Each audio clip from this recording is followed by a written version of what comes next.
Baik.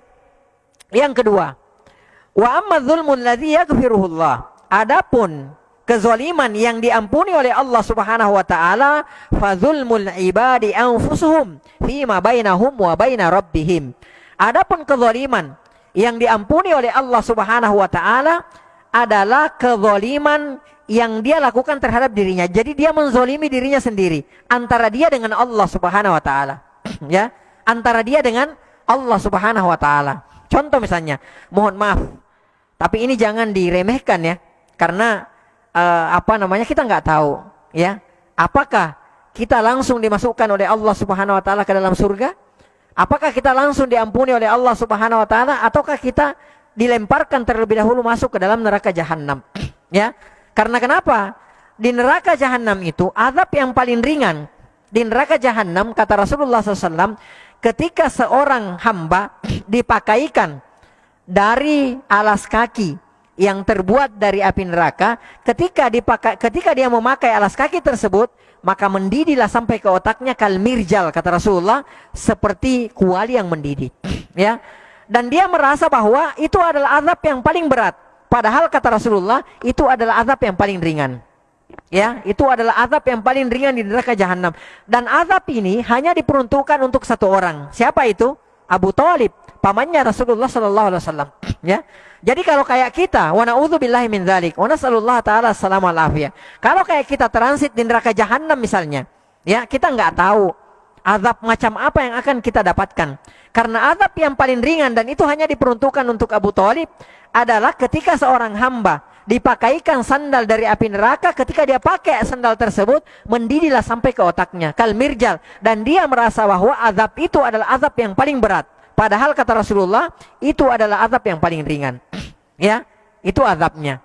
Waktunya, kata Allah Subhanahu wa taala, ka'alfi sanatin mimma ta'uddun.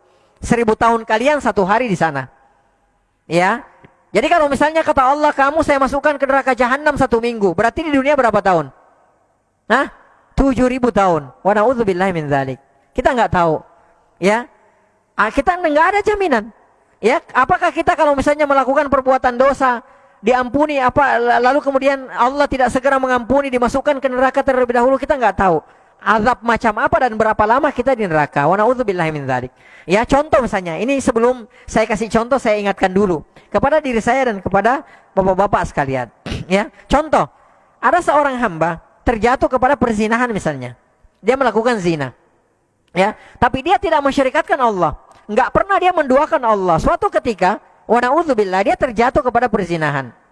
Maka ketika dia meninggal di atas dosa zinanya tersebut, lalu kemudian dia tidak mensyirikatkan Allah, ya, dan dia tidak sempat bertaubat di atas dosa zinanya tersebut, maka kita katakan, dan ini keyakinan kita, akidah kita Ahlus Sunnah wal Jamaah, kita katakan tahta masyiatillah, di bawah kehendak Allah Subhanahu wa taala. Insya'a, kalau Allah menghendaki, ya, ghafaralahu, Allah Subhanahu wa taala akan langsung ampuni hamba ini.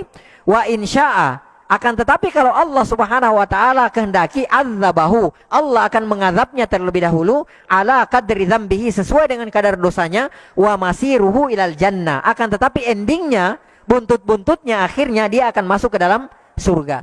Tapi itu tadi, hati-hati ya, kita nggak tahu azabnya seberat apa, kemudian berapa lama kita nggak tahu. 1 hari di dunia, 1 hari di sana 1000 tahun di dunia. Ya, wa na'udzubillahi min dzalik. Baik, dalilnya mana? Dalilnya banyak. Di antaranya Allah Subhanahu wa taala berfirman, hadis qudsi juga.